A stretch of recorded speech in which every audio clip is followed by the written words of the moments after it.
નમસ્કાર, હું રાહુલ વેગડા એશિયાના સૌથી જૂના અખબાર મુંબઈ સમાચારના ડિજિટલ પ્લેટફોર્મ પર આપનું સ્વાગત કરું છું।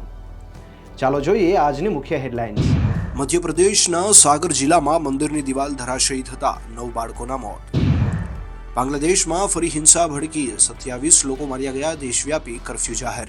હિમાચલમાં વાદળ ફાટવાની ઘટનામાં મૃત્યુઆંક 9 પર પહોંચ્યો, 45 ગુમ લોકોની શોધખોળ ચાલુ। મુંબઈ અને પુણેમાં હવામાન વિભાગની ભારે વરસાદની આગાહી, એનડીઆરએફની ટીમો સ્ટેન્ડ બાય। સોમનાથ મંદિરમાં શ્રાવણ મહિનાને લઈને તૈયારીઓ પૂરજોશમાં, ધ્વજા પૂજાનું વિશેષ મહત્વ।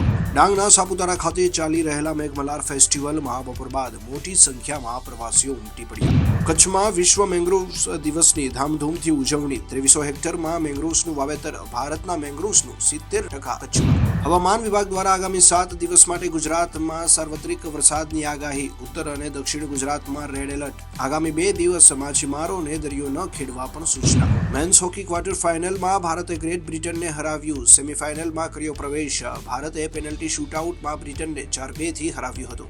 ઓલિમ્પિક્સ 2024માં લક્ષ્ય સેન બેડમિન્ટન સિંગલ્સમાં પરાજિત થયા, જ્યારે ભારતીય બોક્સર લોવલીના બોર્ગોહેન પણ ક્વાર્ટર ફાઇનલમાં ચીન સામે હાર્યા। તો આ હતા આજના મુખ્ય સમાચાર। વધુ અપડેટ્સ અને માહિતીસભર વિડીયોઝ માટે જોતા રહો મુંબઈ સમાચારનું ડિજિટલ પ્લેટફોર્મ।